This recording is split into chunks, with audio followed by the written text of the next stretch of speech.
Welcome to Hyblock Capital. Today, we're breaking down one of the core dynamics of trading, market orders versus limit orders, and how analyzing them can reveal powerful insights into market sentiment.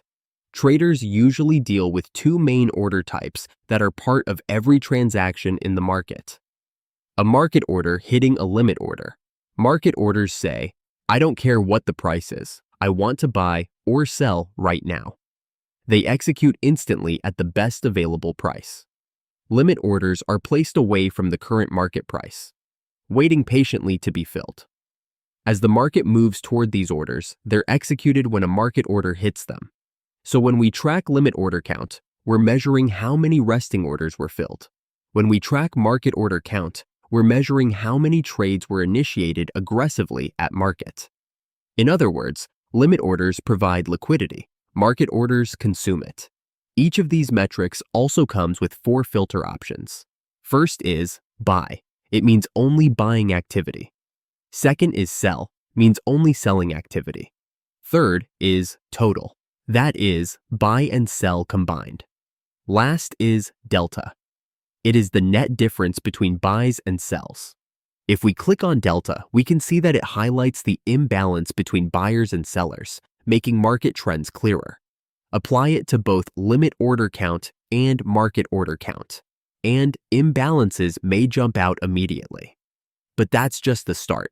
Under the same category, you'll also find limit order average size. That is the average size of executed or filled resting orders.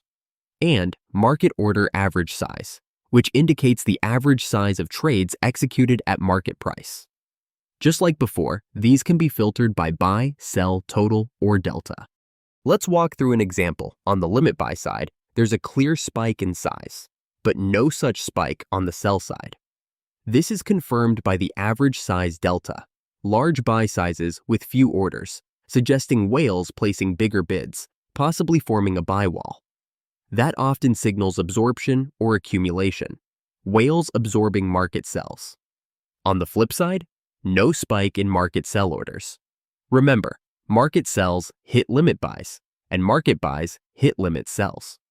So when you see a spike in market sell count with small average size, it usually means retail is exiting, often triggered by stop-loss hunts or fear. Therefore, by combining limit order count, limit size, market order count, and market size, you can identify high trading activity, potential absorption, and shifts in sentiment, giving you an edge in your trading decisions. Stay ahead of the market with Hyblock Capital.